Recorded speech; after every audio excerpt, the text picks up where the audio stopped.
BC ప్రజలారా, మన ద్రోహులు ఎవరో మనకు కంప్లీట్గా అర్థమైంది. ఈ ఆర్డినెన్స్ ద్వారా 42% రిజర్వేషన్ కనుక లోకల్ బాడీ ఎన్నికలు విద్యా ఉద్యోగాలలో తీసుకొస్తే ముఖ్యమంత్రి గారు నేను ఛాలెంజ్ చేస్తా ఉన్నా, ఈ ఆర్డినెన్స్ ద్వారా 42% రిజర్వేషన్ బీసీలకు విద్యా ఉద్యోగాలు స్థానిక సంస్థల ఎన్నికల్లో తీసుకొస్తే నా రాజీనామా ఎప్పుడు చేయాలో చెప్పు చేస్తా. ఒకవేళ దీని ద్వారా రాకుంటే మీరు రాజీనామా చేస్తారా? నేను ఛాలెంజ్, నేను రెడీగా ఉన్నా. నేను నా ఎమ్మెల్సీ పదవికి రాజీనామా చేయడానికి రెడీగా ఉన్నా.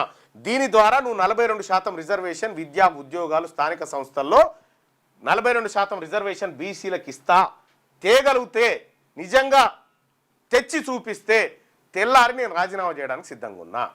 ఒకవేళ మీరు ఇది కాదు, దీని ద్వారా తేలేకపోతే మీరు రాజీనామా చేయడానికి సిద్ధంగా ఉన్నారా? నేను మా బీసీల ప్రజల తరఫున నేను రాజీనామాకు సిద్ధంగా ఉన్నా. ఇది ఛాలెంజ్ నాది.